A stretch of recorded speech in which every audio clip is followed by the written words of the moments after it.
Ahí vamos. Bueno, yo te había dicho que la columna se llama ¿Quién les teme a los feminismos populares? Estuve dudando. Primero se iba a llamar Todos somos transgénero, pero ahí se me complicaba, porque tengo muchas puntas abiertas, así que no sé, ahí tenía que ir para otro lado. Esa la vamos a dejar para otro día.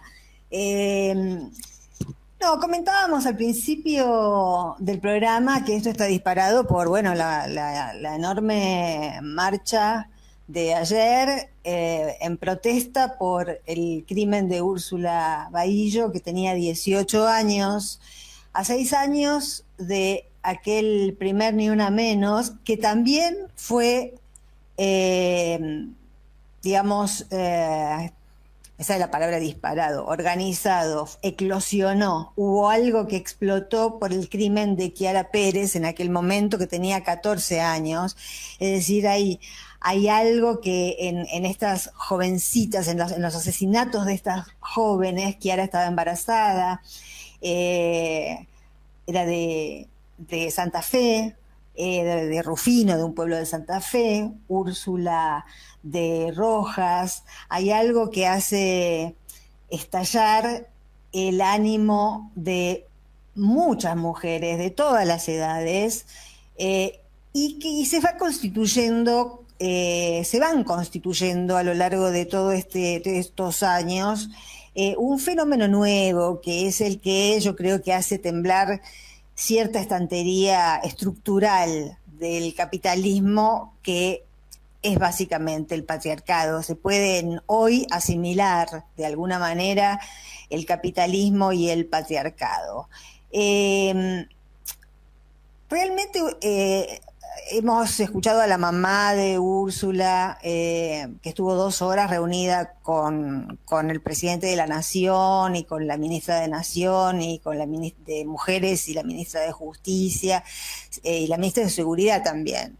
Entonces se le han prometido cosas. El presidente le dijo que dentro de 2 semanas va a ir a llevarle algunos resultados o algunas medidas concretas a Rojas, va a ir a visitar su casa. De lo que se tratan siempre estas marchas, como lo fue el primer Ni Una Menos y el segundo y el tercero, y esta nueva manifestación casi espontánea de esta explosión de ira feminista, eh, cuando, cuando es algo por acumulación. Hay más mujeres, en lo que va del 2021 han pasado menos días que asesinatos de mujeres. No paran de matar mujeres. Y uno trata de entender qué es lo que sucede en ese submundo cultural de los femicidas, eh, y trata también de comprender cómo desde todos estos movimientos, siempre, también con la violencia institucional, ¿no? Siempre uno escucha el mismo argumento. Yo le escuchaba ayer a la mamá: no quiero que haya ninguna Úrsula más. Yo recordaba el caso, por ejemplo, del soldado Carrasco. Eso fue un punto de inflexión. No era que era el primer colimba asesinado por sus superiores. Lo que quería la sociedad en su momento es que fuera el último, y de hecho era tanta la bronca acumulada que aquel caso terminó con el servicio militar obligatorio, que cada tanto algún trasnochado intenta volver a proponer. Pero siguiendo con el tema de los feminismos populares, feminismo hubo siempre. Hubo la mamá de Mary Shelley, la creadora de Frankenstein, era una famosa feminista. En lo que llevamos en el siglo pasado, en el siglo XX, desde la década del 40, 50, empezaron a surgir teóricas feministas, lingüistas feministas. Esto del lenguaje inclusivo también se da por una acumulación de experiencias históricas y de diferentes estrategias, porque el lenguaje es una trampa patriarcal también, ¿no? Siempre el ejemplo que yo doy cuando doy alguna charla sobre esto es que un hombre público es un hombre que se dedica dedica su vida al servicio de la sociedad, y una mujer pública es una puta. Entonces, digamos, hay algo inscripto en el lenguaje. El lenguaje es un caballo de Troya que transporta ideología. Pero lo que caracteriza esta época, lo que de alguna manera disparó en todo el mundo, en muchas latitudes, el Ni Una Menos argentino. A mí me pasó, por ejemplo, en el 2016, un año después del primer Ni Una Menos en la Argentina, estar en Roma, 3 meses después eh, de que tomaran prisionera, de que detuvieran a Milagro Sala, dando una charla.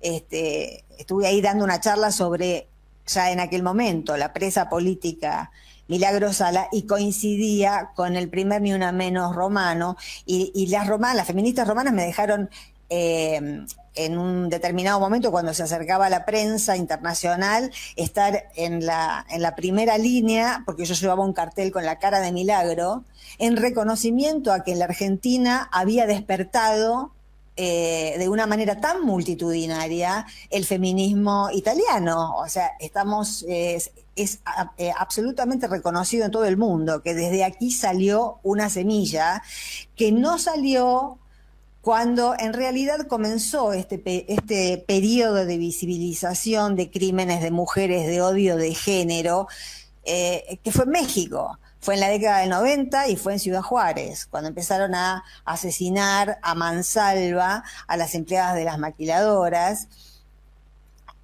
Y ahí, bueno, ahí apareció la palabra feminicidio, ¿no? Que a veces no se sabe muy bien cuál es la diferencia entre femicidio y feminicidio.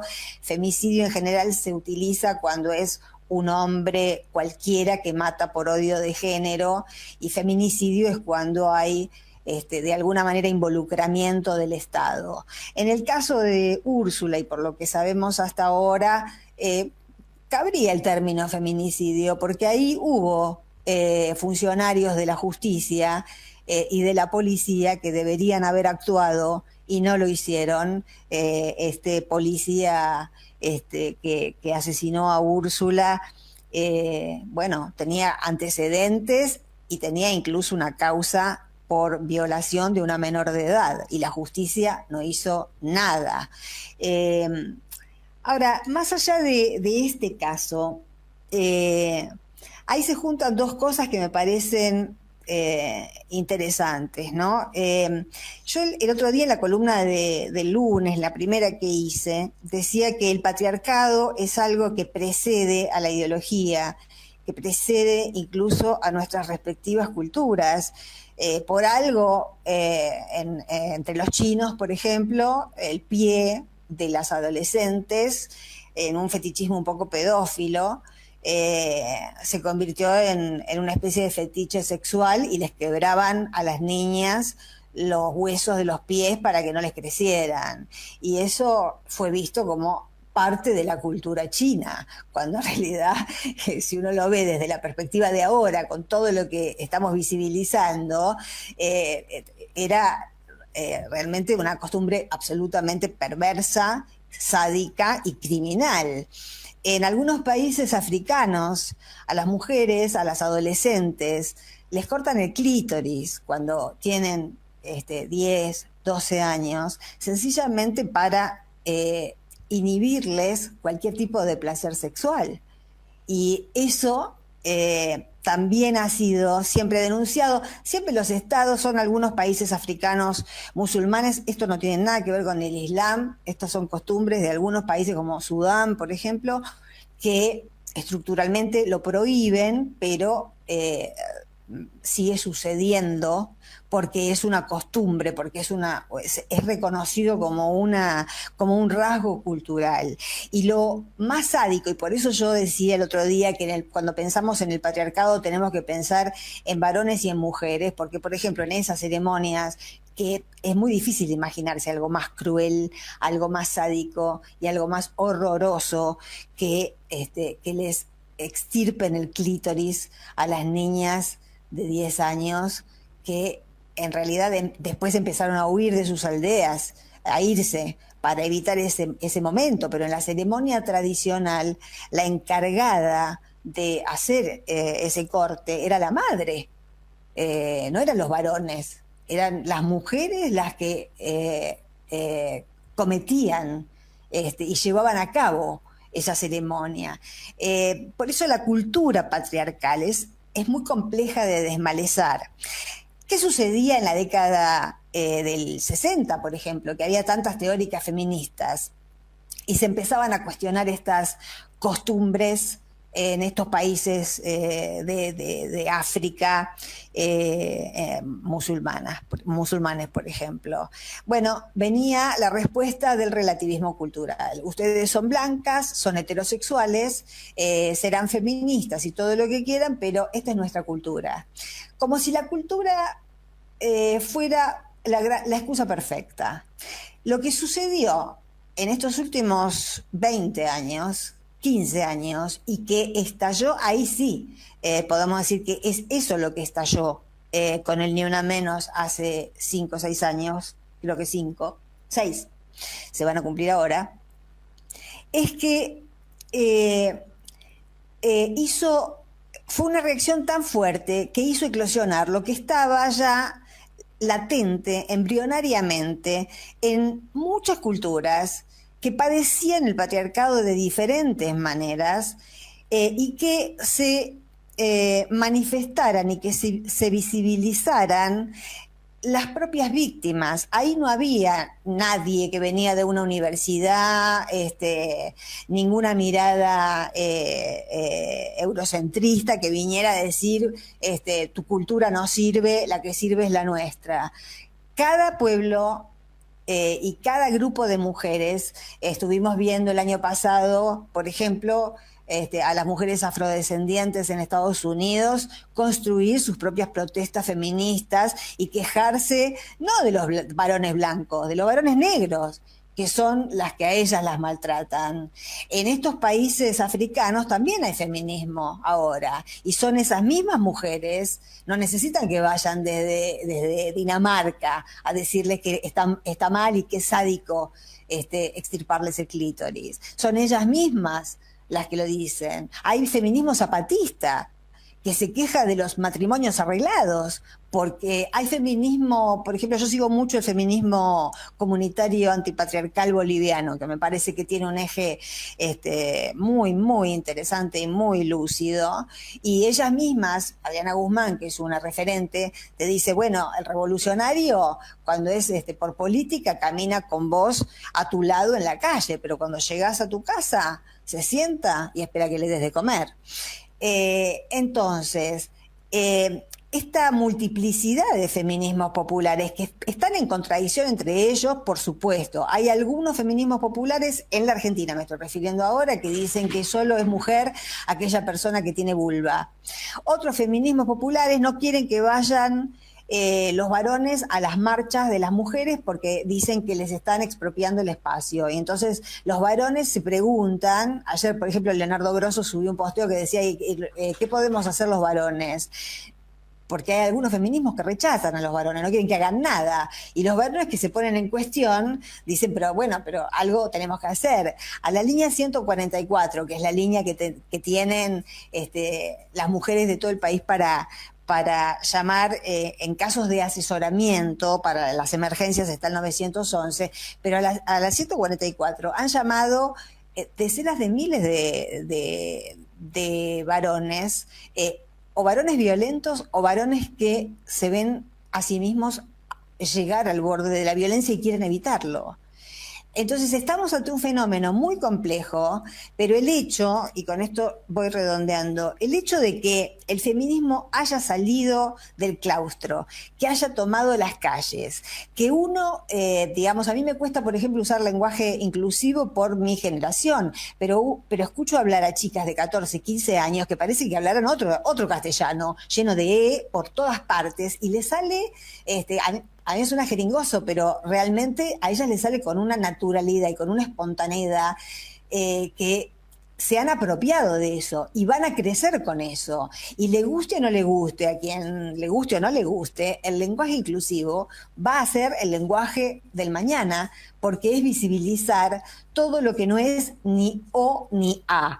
La E es lo que permite visibilizar todo lo que está en el medio. Por ahí venía mi columna de Todos somos transgéneros, que la dejamos para otro lado, para otro día, pero yo creo que